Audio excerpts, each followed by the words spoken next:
Welcome to Season 2 of the Practicing Presence podcast, where spiritual formation is fueled through a variety of practices rather than a single prescriptive time of devotion, where we discuss different spiritual practices that help us be more present with God, others, and ourselves. What's going on, practitioners? What's up? How's everybody doing? We are starting a new series. We are coming off of Inspired by Rachel Held Evans. Loved that book. But now it's time to move into a different conversation, and one that seems very applicable to the current state of our world, and that is lament. What does that look like? Well, first of all, what is it? What does it look like?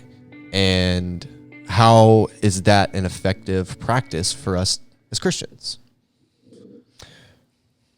Lament is the practice of a person or group of persons voicing their displeasure with God because of their current situation.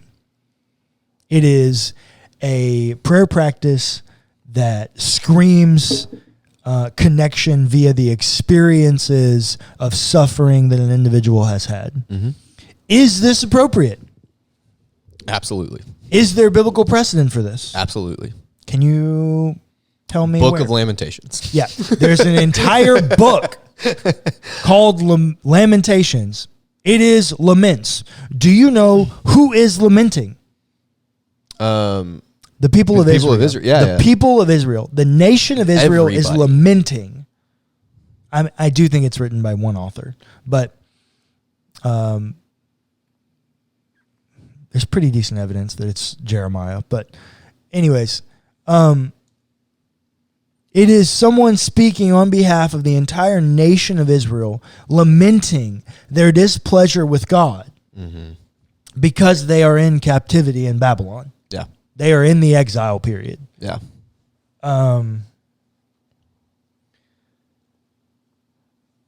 And, maybe we don't know how to understand that exactly, or we as Americans. Well, we got experiences with God that we're really unsure of and feel unfair. Clayton, I think more people. I think everyone's familiar with the need to lament. Yeah. Currently in America, 50% of first-time divorces end in marriage. 70% of second-time marriages end in divorce. 80% of third marriages end in divorce, and the number gets catastrophically worse the more times you get married. 25%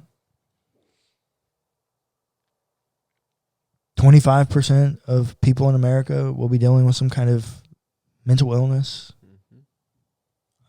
death, loss of family members, loss of job, sickness, financial strains, fluke accidents, tragedy, crime, murder. All these things. I think everybody's familiar with the need to lament. And it just so happens for me, I didn't grow up in a tradition where it was appropriately communicated to me that I'm allowed to be upset with God. The tradition I grew up in, I don't know if it was ever explicitly stated, but you really were not supposed to question God. You weren't really supposed to be upset with God. God was supreme. God was awesome. And I remember hearing all the time, you're not supposed to put the Lord to the test. Oh, I forgot. I guess I blocked that from my memory.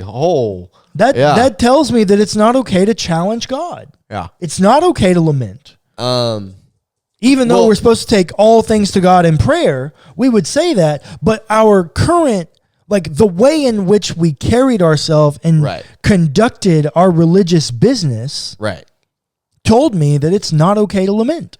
Well, it's not okay to challenge God. Because it shows a lack of faith. Something like that. Right, that's the narrative that we were given. If you question God, if you were mad at God, you no longer have faith in God. Yeah. Which in some way that is true. But doesn't mean that like you lose your love for the Lord or necessarily. Yeah. Lamenting is a release. Correct. That's exactly what it is. It is being vulnerable with God. Yo, God, I don't really understand why so many people overseas are being slaughtered. Right now. Yep. I don't understand why or how you could allow that to happen. People are losing family members and friends. Yeah. Their homes, their life. Everything that they've ever known, some of them, being stripped away. Yeah, some of these people have never left the Ukraine. And they're having to leave because Putin is bombing apartment buildings. It is an atrocious story. And me and God actually have this conversation regularly here recently. God, I don't understand how you can allow this to happen. Over the last 18 days, that's where we're at today. Today is day 18. So, what ends up happening in me having this conversation with God is it allows me to express to him my qualms. Yeah. And he can work on me and respond back and help me get to some sort of a place where I regain my faith and trust in him. That's what I would say. That's exactly what I would say why you should lament. Because it gives you, it's the same thing that they say when you get married and nobody takes this advice, and that's unfortunate because it really is great advice. Don't let the sun go down on your anger. Mm-hmm. It's exactly what lament is.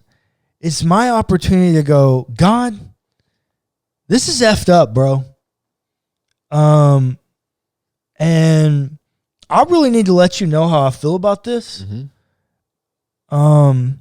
And I need you to try to explain yourself. Mm-hmm. Because this is not okay. Mm-hmm. And for me, growing up in a tradition where I wasn't really instructed that lament was okay, and if you are looking for your main points of lament in the scriptures, they're in the Psalms, mm-hmm. and they're in Lamentations, and there are also lament excerpts from some of the prophetic literature. I would even say there's some lament happening in Ecclesiastes.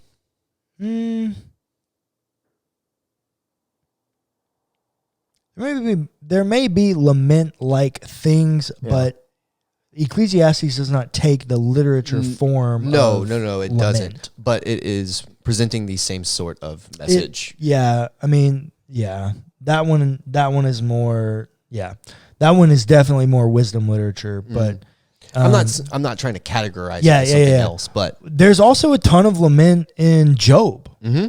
Oh yeah. Yeah. Laments all over the Bible, but what 14, 15, 16, 17, and 18-year-old kid wants to read the Old Testament? Very few.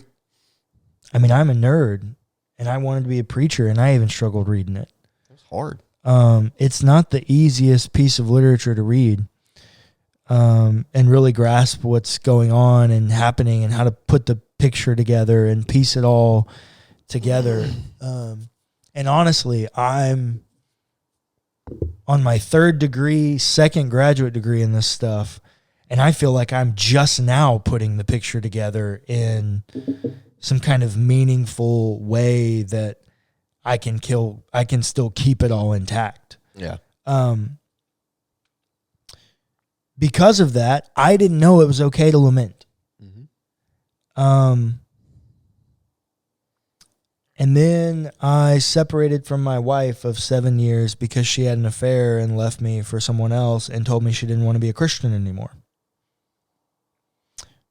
Now you put yourself in the shoes of a pastor and ask yourself if you needed to lament. You damn right I needed to lament. Mm-hmm. me and God had some very, very angry conversations, of which I did use curse words. I remember standing in your kitchen and you talking about this period of lament that you were in, screaming and cussing and just irate. Mm-hmm. And you know what? You needed to do that. Well, you know what? Doing it with God kept me from doing it with someone else. Yeah.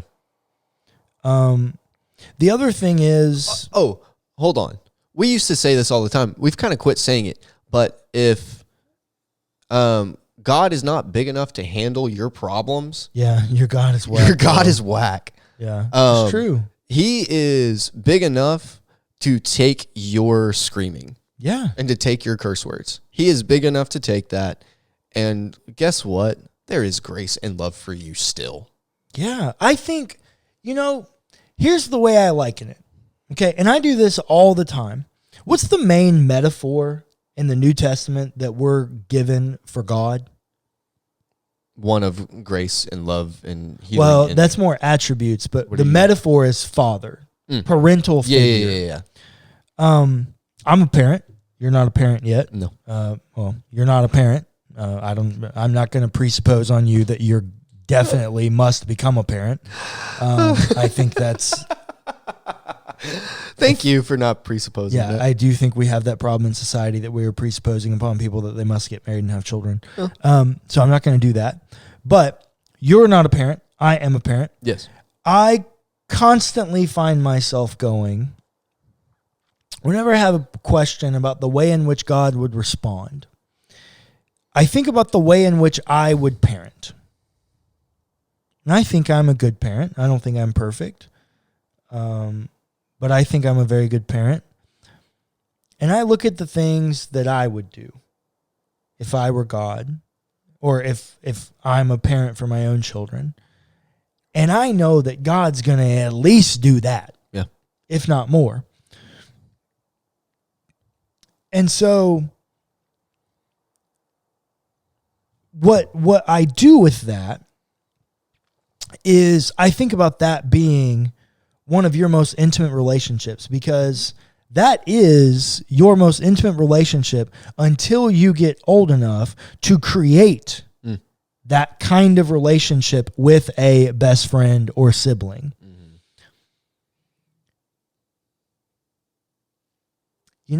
I don't think I'd be mad if Ezra was 10, 11 years old and she got in the truck. I was picking her up from school and she got in the truck and I said, "Baby girl, how was your day?"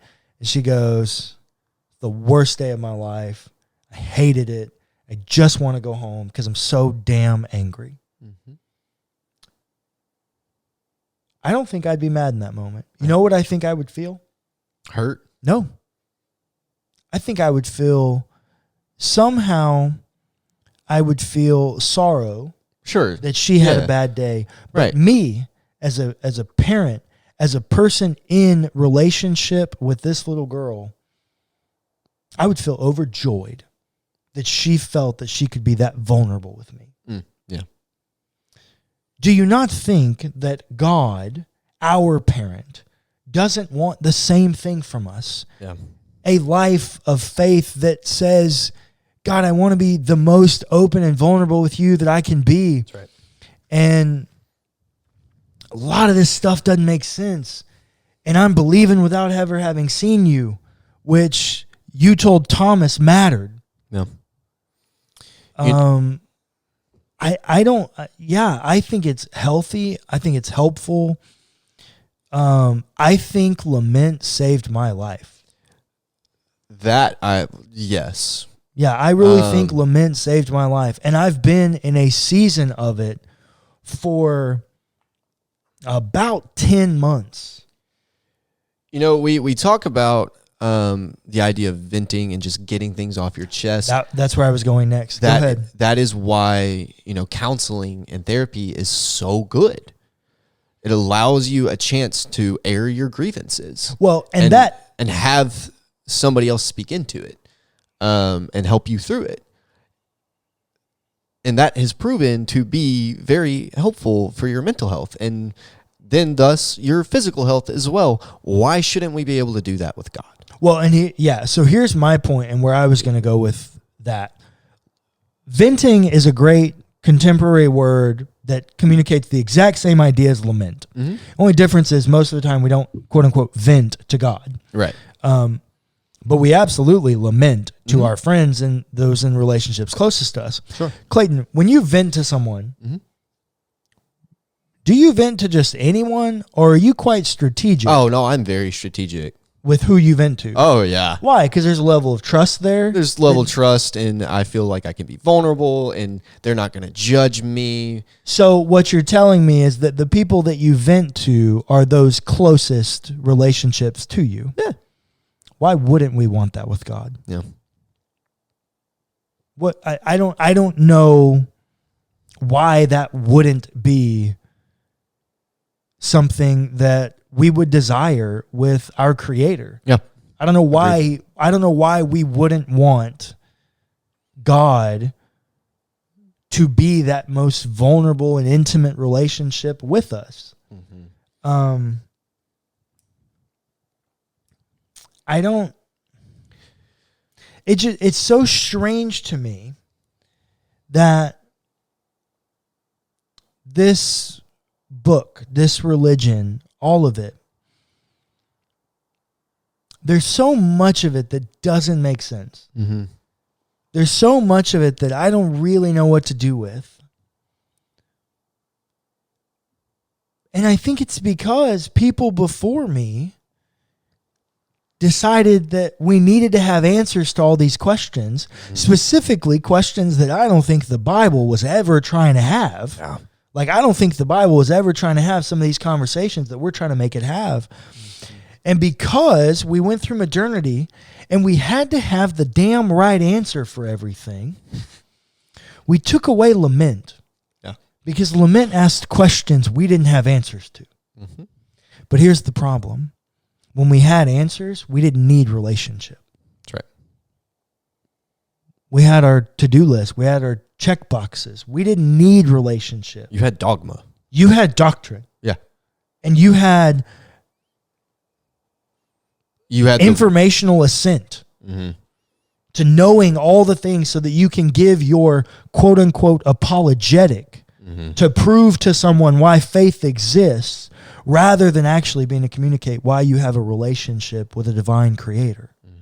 Which, honestly, God, the second one sounds so much better. I would much rather sit down and have a conversation. Sit down, like, over some coffee with someone and just explain and talk about my personal relationship with Jesus and how it has been hard. And it's had its ups and downs. And, you know, at the end of the day, I'm better for it.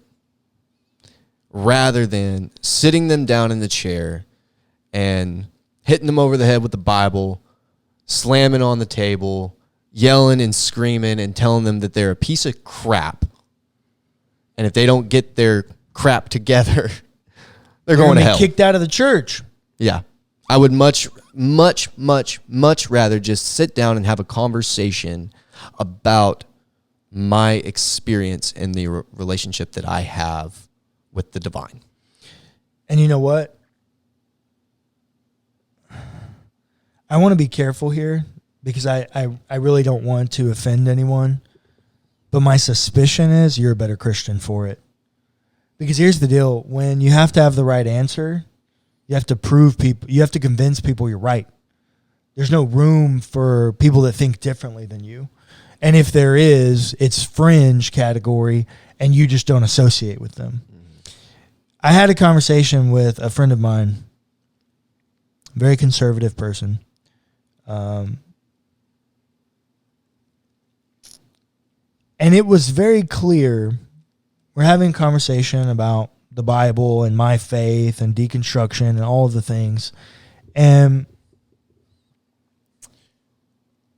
it was very clear that he was asking questions and approaching the conversation in a way that he was trying to prove to me that I was wrong. Yeah.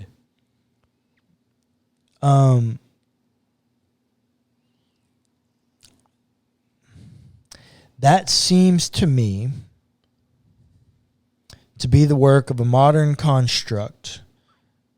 And that modern construct is the thing that took lament away from us. Because lament did not provide answers. Lament created questions, which questions were the bane of the existence of a modern mindset, because there's no great answer to the problem of evil, which is the source of all lament. Yeah. How can a good God allow evil in the world? That is lament. And there are no great answers. And that's why all of our founding fathers and all of modern people were deists. God created this thing, set it in motion, and said, to hell with it until I'm ready to come back and fix it all. Lament's been forgotten because it creates problems for a white evangelical institution that needed knowledge in order to control narratives. And it's just unfortunate that that's been the case, because some of the most beautiful passages in all of Scripture are laments. Some of the most beautiful psalms are psalms of lament. And part of that is because, you know what? I'll never be able to connect with the psalms about the victory, the celebration of the victory of battle. I live in a worldview where I don't think there's any victory in that. So I'll never know that. But you know what I will know? I'll know the beauty of a lament psalm because I've done it. Because I've experienced suffering. Because I've seen trauma in the world. Because I know that there's bad things happening out there. And yet somehow I know that for me, there's a divine being out there that's trying to make all of this right. And that divine being is big enough that I can go to him and say, hey, Big Mama, I need some help here. I'm real pissed off at you for what I see in the world. And I'm real pissed off at God for what's happening in the Ukraine. Real pissed off about all kinds of evil and experiences of death in the world. And so, listener, I want to invite you in to this conversation for the next few weeks. I haven't finished outlining it yet because I don't know how much time I want to give to this. But hopefully, if I'm doing my job right, by the end of this, WellHouse Church will be a people of prayer. In both good times and bad, we will always return to prayer. Thanks for listening to the Practicing Presence podcast hosted by WellHouse Church. Be sure to give us a rating and a review if you enjoyed the episode. It's free and it helps us immensely. Also, feel free to check out our other podcasts.